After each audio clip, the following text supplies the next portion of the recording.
Olá pessoal, aqui é Felipe com PH, sou estudante de FRN, técnico em informática, né? Estou fazendo técnico em informática e hoje eu vou falar sobre a origem das redes da telecomunicação.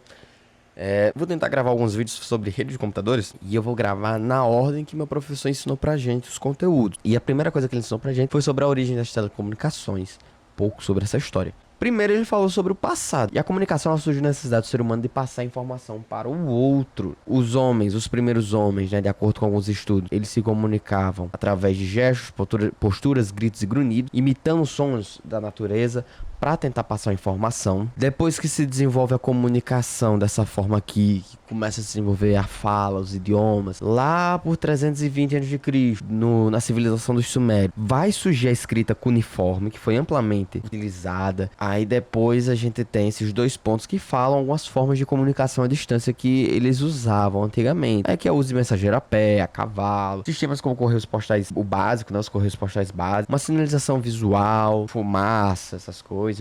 E acústica. Basicamente tudo isso aqui, esse primeiro slide tá falando da antiguidade, né? Como as pessoas elas se comunicavam antigamente. A gente tem a revolução da imprensa, né? A gente teve a revolução da imprensa. Foi graças à invenção da prensa móvel, que permitiu a reprodução em massa de texto. Graças a isso a gente teve uma ampla disseminação do conhecimento, de livros, notícias. E aí fundamentou tanto a revolução científica quanto a reforma, né? A reforma protestante. A revolução das telecomunicações à distância. A gente vai falar sobre o telégrafo, suas evoluções, porque o telégrafo, ele é um ponto extremamente importante antes de nós chegar na internet, por exemplo. A gente tem um telégrafo óptico que foi criado ali em 1792 e foi considerado o primeiro o sistema moderno de telecomunicação de longa distância. Aqui nós temos esse textão gigantesco explicando seu funcionamento, mas basicamente a gente tem toda essa estrutura aqui e aí a parte crucial do telégrafo tá aqui, ó. Essa aqui é a parte crucial do telégrafo. O tanto que você quer passar uma mensagem, você vai fazer uma configuração aqui, vai regular essas pás aqui em cima. E aí você vai passar uma mensagem para quem tá em outro telégrafo, quem tá mais próximo. E aí vai sendo passado de telégrafo para telégrafo até chegar no destino. Bem fácil de entender isso aqui, não era algo tão complexo, era algo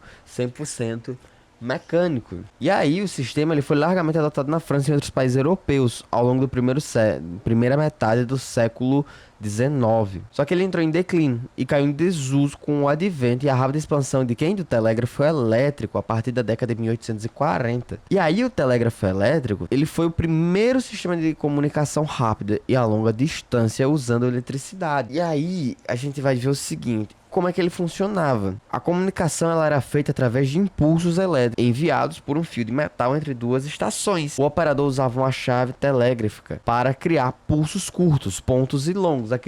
Esses pulsos seguiam o código Morse, que representava cada letra e número, por uma combinação única de pontos e traços. Eles eram traduzidos por um aparelhinho chamado solder, que ele transformava esses impulsos em sons. Aí é que vem aquele famoso barulhinho, né? Era esse solder que produzia esse barulhinho quando ele recebia esses impulsos elétricos. E aí o operador, quando ele escutava esses barulhinhos, ele começava ali a escrever. O sistema ele se espalhou rapidamente, criando redes nacionais de postos telegráficos. O telégrafo transformou setores como jornalismo, finanças e transporte. Aí o telégrafo foi o sistema de comunicação dominante por cerca de 100 anos. Ele durou bastante tempo, né, o telégrafo. E aí, uma das contribuições mais importantes que ele deixou foi esses cabinhos oceânicos. O primeiro cabo transatlântico foi concluído em 1858 entre Irlanda e Terra Nova, mas falhou após 3 semanas. O sucesso definitivo veio em 1866 com o SS Great Eastern, criando a primeira ligação telegráfica permanente entre a Europa e a América. Era uma superação técnica de aproximadamente 4.000 quilômetros de cabo, a profundidade de até 4.000 metros, ou seja, esses cabos aqui. Foi caro esse projeto foi caro, foi demorado, foi difícil de planejar, mas isso aqui traz uma revolução gigantesca, porque antes você mandava uma cartazinha, aí demorava semanas para chegar aqui na Europa. Graças a esses cabos aqui, houve uma reduzida do tempo. O que durava semanas por navio, agora durava minutos. Então os continentes eles estavam meio que mais próximos, e aí criaram a primeira rede global instantânea, o que mudou a forma que os seres humanos se comunicam, a forma que os seres humanos eles transmitem informação. Aqui começa a telecomunicação à distância. E esses cabos aqui foram eles que foram os precursores, né, os avós dos cabos de fibra ótica, esses cabos modernos que passam internet. Aí a gente vai ver agora a Segunda Guerra Mundial, problemas que surgiram durante a Segunda Guerra Mundial. Porque tudo que a gente falou agora de telégrafo foi antes. Quando acontece a Segunda Guerra Mundial, o telégrafo ele é de extrema importância para transmitir informações. E aí a Segunda Guerra Mundial ela tinha problemas, bastante, né? Claro que tinha problemas, né? Aqui tem exemplos específicos de categoria do problema. Eu vou só ler aqui a categoria do problema, que seria segurança e criptografia, interferência e contramedidas, confiabilidade e mobilidade, propaganda e censura, estratégias e tecnologias. E a gente vai falar muito sobre segurança e criptografia. Eu vou apresentar aqui dispositivos, eles ainda não eram computadores, mas que eles vão anteceder os computadores. A gente tem a cifra de Lorenz, que era um dispositivo do eixo, era uma máquina de criptografia usada exclusivamente para comunicação de alto nível, porque ela era tida como extrema confiança, era considerado mais complexo e segura do que a famosa máquina Enigma, que a gente vai falar mais à frente. Era um grande sistema eletromecânico ligado a máquinas de teletipo padrão. Era um sistema pesado, era ruim de se locomover com isso aqui. Ele funcionava adicionando uma longa sequência de letras aleatórias à chave. O texto original em código Morse. A chave era gerada por um conjunto de 12 rodas giratórias. O padrão de movimento dessas rodas eram muito mais complexos do que o do Enigma, gerando uma sequência quase impossível de ser replicada sem a máquina correta e as configurações exatas. O receptor com uma máquina Lorenz identifica e configura da mesma forma, subtrai a mesma sequência de letras aleatórias do texto cifrado,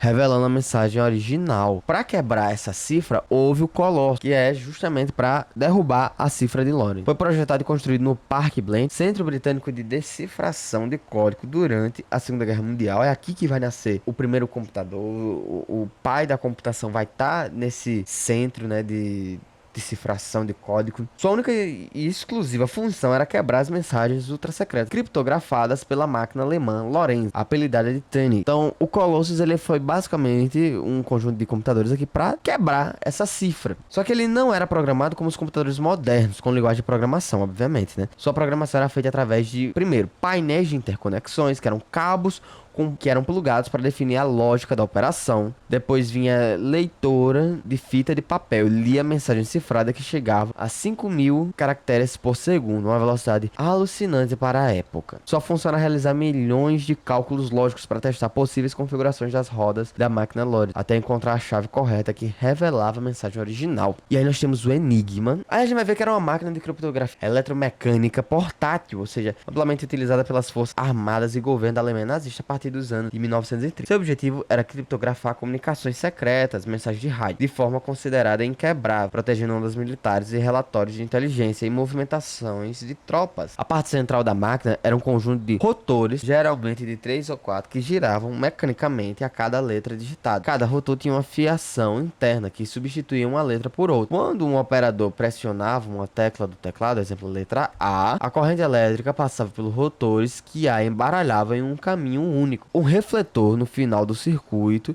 enviava o sinal de volta pelos rotores por um caminho diferente. Uma lâmpada no painel superior acendia, mostrando a letra cifrada. Como os rotores giravam após cada letra, a mesma letra no texto original A era cifrada de maneira diferente a cada vez que aparecia na mensagem. Isso tornava a análise de frequência de letras, método clássico de quebra de códigos, inútil. E aí, para quebrar o Enigma, surgiu o Bombe. Foi uma máquina eletromecânica projetada especificamente para quebrar as configurações diárias da máquina de criptografia alemã Enigma. O Bombe não decifrava a mensagem diretamente, sua função era descobrir qual a configuração inicial dos rotores do Enigma os operadores alemães usaram naquele dia. A gente tem que rapidamente citar Alan Turing, que Alan, eu não vou ler o nome dele, mas você tá na régua? Agradeça esse ateu homossexual, Alan Turing, pai da régua, você é louco, monstro. Ele foi um matemático, lógico, criptoanalista e cientista da computação britânico. É amplamente considerado o pai da ciência da computação teórica e da inteligência artificial. Então, esse cara aqui que idealizou tudo isso, que imaginou tudo isso e botou para funcionar. Obviamente, a inteligência artificial não da forma que a gente conhece hoje, mas uma noção ali, uma ideia seria isso. Em 1936, anos antes da guerra, publicou um artigo seminal onde descreveu o conceito da máquina de Turing. Este conceito abstrato é um modelo matemático de um computador de propósito geral que pode executar qualquer algoritmo. A máquina de Turing estabeleceu os fundamentos teóricos para todos os computadores digitais modernos e definiu os limites do que pode ser computado. Depois da Segunda Guerra Mundial, depois que a gente teve essas máquinas, os primeiros computadores programáveis, computadores que serviam para quebrar as cifras, quebrar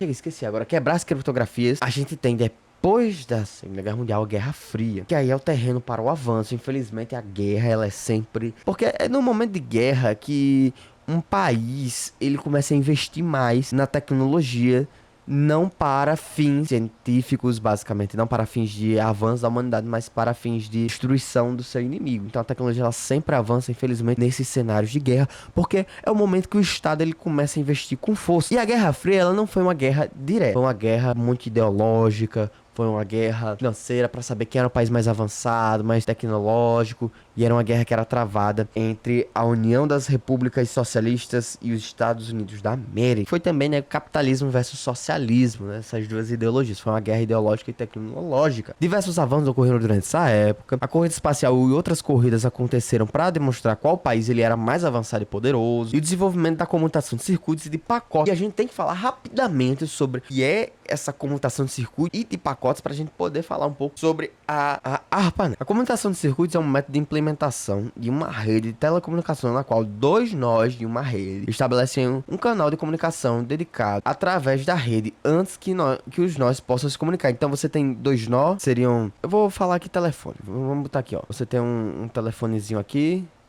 que eu vou chamar T1. E aí você tem... Será bem aqui nessa ponta... o T2.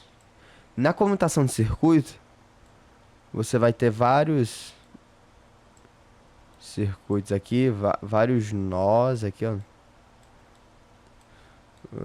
Eu vou desenhar assim. E aí, antes que esses dois possam se comunicar, vai acontecer o quê? Eles vão começar a fazer uma ligação. Quando ele tiver a rota configurada, aí ele vai se comunicar. Então isso aqui é a comutação de circuitos. Depois da comutação de circuitos, houve a comutação de pacote. E a comutação de pacote, ela é um pouco diferente, né? Bastante diferente. É o método fundamental de transmissão de dados usado na internet na maioria das redes digitais atuais. Diferente da comutação de circuito, que reserva um caminho fixo, aqui os dados eles são divididos em blocos menores chamados pacotes. Cada pacote é enviado individualmente pela rede, podendo seguir rotas diferentes. E é remontado na ordem correta no destino. E aqui a gente tem que falar como é que funciona essa comutação de pacote. A comutação de pacote, ela funciona em 3 passos. A fragmentação, onde o pacote ele é dividido em pacotes menores. Ó, aqui, ó, dividido em envelopes menores, os pacotes, né? Cada envelope contém uma parte dos dados, o endereço de destino, o endereço de origem e um número de sequência. O roteamento independente, né? Cada pacote ele vai ser enviado por um caminho diferente na rede. E reconstrução. No destino, os envelopes eles serão reordenados usando os números de sequência. E o documento original é remontado do jeito que tá aqui, ó. Esse host mandou um pacote aqui pela rede, esses pacotes eles se dividiram, tá vendo? Ó, eles vão seguindo caminhos diferentes. Aqui, ó.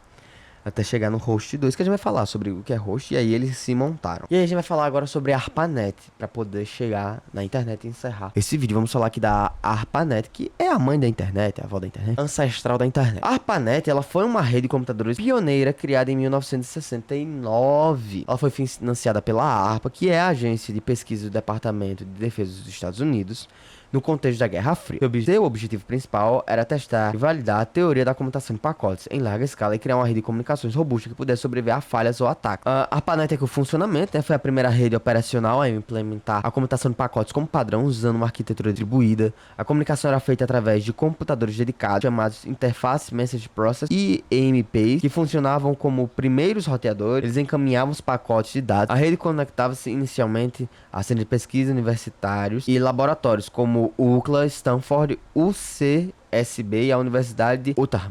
Eu não sei ler esse nome. ARPANET, o marco, né? Que é o marco da ARPANET. Em 29 de outubro de 1969, ocorreu a primeira transmissão bem-sucedida na ARPANET. O objetivo era enviar a palavra login do computador da UCLA para o Stanford Research Institute, SRI. A transmissão travou após as duas primeiras letras. Assim, a primeira mensagem transmitida pela rede, que viria a ser a internet, foi simplesmente LO. porque travou, o computador travou, mas a rede tava funcionando. E aí a gente tem as evoluções da ARPANET. E aí a gente vai ter as evoluções da ARPANET, e é graças a essas evoluções que nós vamos chegar na internet. Em 71, a rede já conectava 15 nós. Em 72, foi demonstrado publicamente pela primeira vez, popularizando o conceito. Em 73, aconteceu o desenvolvimento dos protocolos fundamentais TCP/IP. Em 83, a ARPANET adotou oficialmente TCP/IP como seu protocolo padrão. Esta é a data considerada o nascimento simbólico da internet moderna, que a internet moderna se baseia nesses protocolos aqui TCP/IP. A gente vai falar o que é esse protocolo internet TCP/IP lá pra frente, que a gente só tá falando da história. E aí, em 90, a ARPANET ela foi desativada oficialmente, pois sua tecnologia já havia sido superada, integrada pela infraestrutura pública e comercial da internet. E aí aqui o legado que a ARPANET deixou pra gente foi o protótipo prático e bem sucedido que provou a viabilidade da computação de pacotes, que possibilitou a internet moderna, cultura de compartilhamento aberto e recursos de informações, o e-mail, grupos de discussões, enfim. Em resumo, a ARPANET não era a internet comercial que conhecemos, mas foi o seu laboratório, berço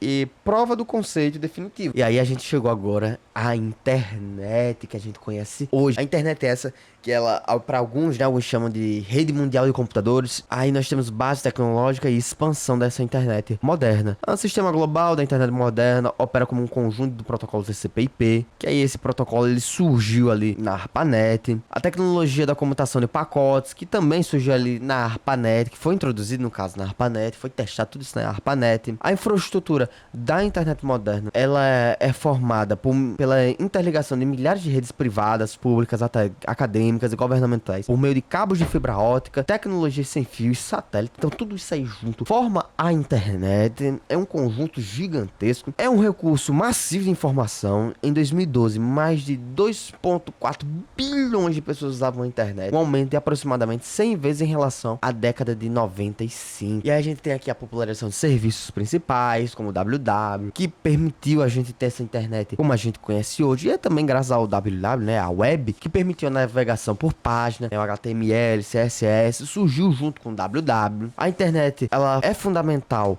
para comunicação em grande escala por meio de e-mail, mensagens instantâneas, chamadas de voz, vídeo. Impulsionou setores como o comércio eletrônico, serviço financeiro online, transformou modelos de entretenimento, né? Hoje em dia a gente tem streaming, a gente tem de música, de jogo, tudo isso pela internet, compra, tudo isso pela internet. Dispositivos móveis também, graças à internet, os dispositivos móveis foram popularizados, principalmente os smartphones, que tornaram o acesso à internet bastante acessível, onipresente na vida das pessoas. E aí pronto, acabou o slide. Isso aqui só são sites e vídeos que eu usei para basear todo esse slide aqui. Basicamente tudo isso aqui é a história da internet, meu amigo. Isso é porque eu tentei não me aprofundar tanto, mas essa é a origem das redes de computadores. Eu espero que vocês tenham gostado desse vídeo. Se você gostou, deixa seu like, se inscreve no canal.